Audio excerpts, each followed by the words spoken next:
Welcome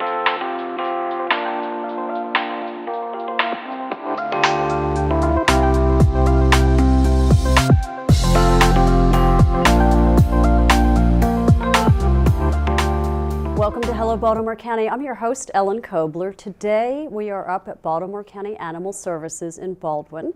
I am here with Dr. Melissa Jones, who is the Chief of Animal Services and the head veterinarian, and Dr. Gregory Branch, who is Baltimore County's Director of Health and Human Services. Thank you so much for hosting us today. Thank you for having us. Dr. Branch, as the leader of the county's Department of Health and Human Services, please explain for us your department's mission and how Animal Services fits into it. Well, our mission is to promote health and prevent disease through education, advocacy, linkage to care, and treatment. And we do that for people, and we do it for pets. And how would you say the outcomes have been with Baltimore County Animal Services? Wonderful outcomes. I'm very, very pleased. Over the past several years, we've had increases in our live release rates. We've had decreases in our euthanasia. We've had increases in our adoptions. It's been wonderful.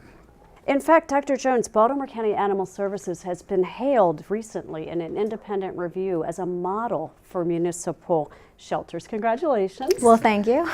Tell us about this remarkable transformation. Well, we've been through lots of changes over the past several years, starting with this beautiful new shelter that we're in.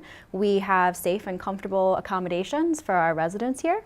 We have grown our volunteer programs, extended our foster network, and connected with a lot of local rescues in the community, saving more animals than ever before. How many animals are guests or residents at the shelter each year? Baltimore County Animal Services takes in well over 5,000 stray and surrendered animals each year. So back in 2014, prior to this building, we were averaging about 4,500 animals per year. Then as word spread, we were transforming and everything was growing with our programs. We actually saw over 5,600 animals come in 2017. And even with the increase in population, your live release rates, and perhaps you can explain to people what that means, but they're routinely higher than 90% for both cats and dogs. That's fairly remarkable. Yes, animal control and animal sheltering has evolved a lot over the past few years. Back in 2014, the live release rate for dogs and cats combined here was just over 50%. So through progressive programs and community assistance, we have last year almost reached 90% for our combined live release rates for dogs and cats. And live release rates means that animals go to rescue, they are returned to their owners, they are adopted, and with the case of TNR, they may be returned to the field.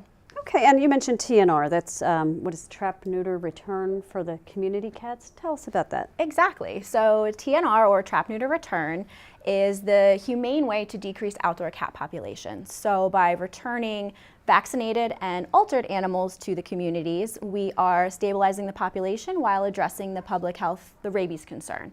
So the cats that come through our program, they receive a left ear tip as identification and also a microchip so that their identity can be traced.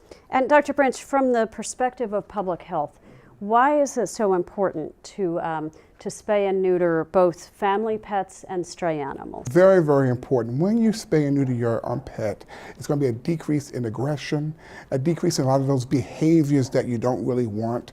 A cat spraying, a cat biting, a cat being very aggressive. One of the wonderful things from a health perspective, it decreases the type of cancers that the cat can or the dog can actually get. And another thing, which is very, very important, it decreases the number of unwanted animals that are born. And it's so very, very important. You mentioned in conversation earlier that there tends to be a cultural difference sometimes in the African American community with regard to spaying and neutering animals. Tell us about that. So sometimes when you look at certain communities, you may see a community like an African American community or a Latino community who would prefer not to get their animals spayed or neutered. And that happens because I think there's a decrease in trust for that. And also there are certain barriers that are put up. And when that happens, if you can remove those barriers and actually communicate, what you'll find is that population will then have more spay and neutering. Okay, and Dr. Jones, You offer low-cost spay and neuter to the community. Tell us about that and how successful has it been? We have 3 spay-neuter clinic locations here in Baldwin.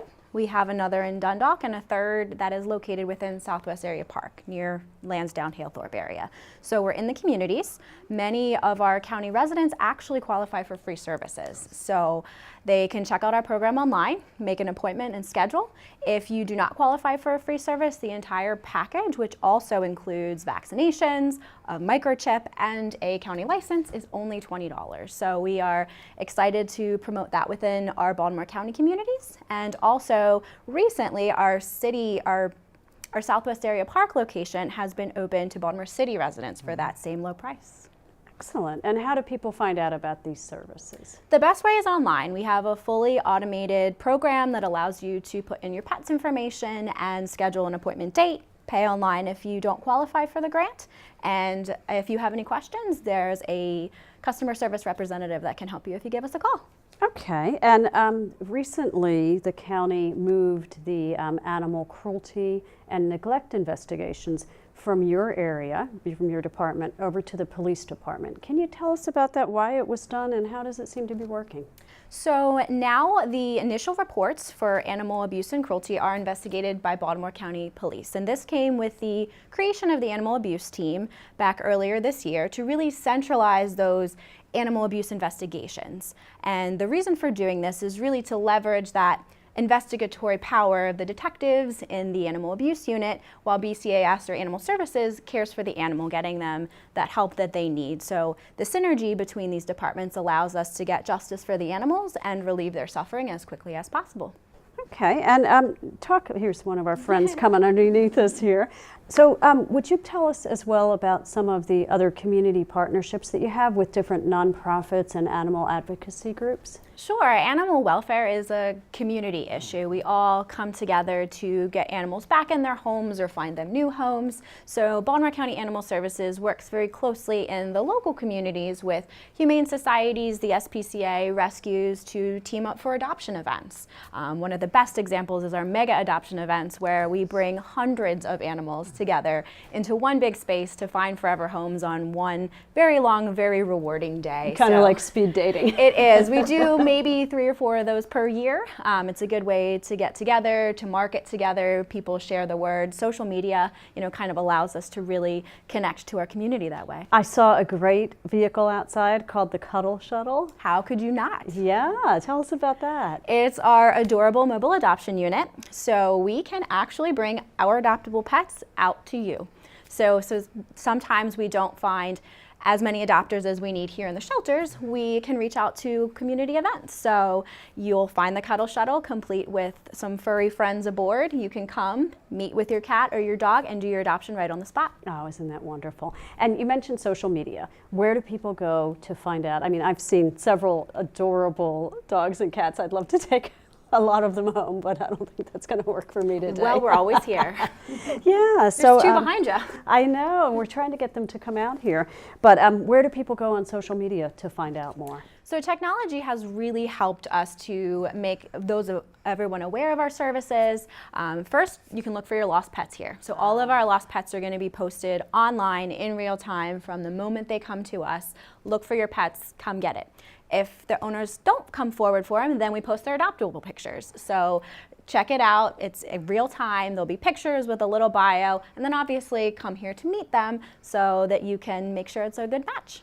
Okay. Anything else either of you want to tell us about Animal Services and the great success that they've had? Well, I think our vision is really healthy people and pets living, working, and playing in Baltimore County. And if anybody has any questions at all, they can always give us a call at 410-887-PAWS. PAWS. PAWS.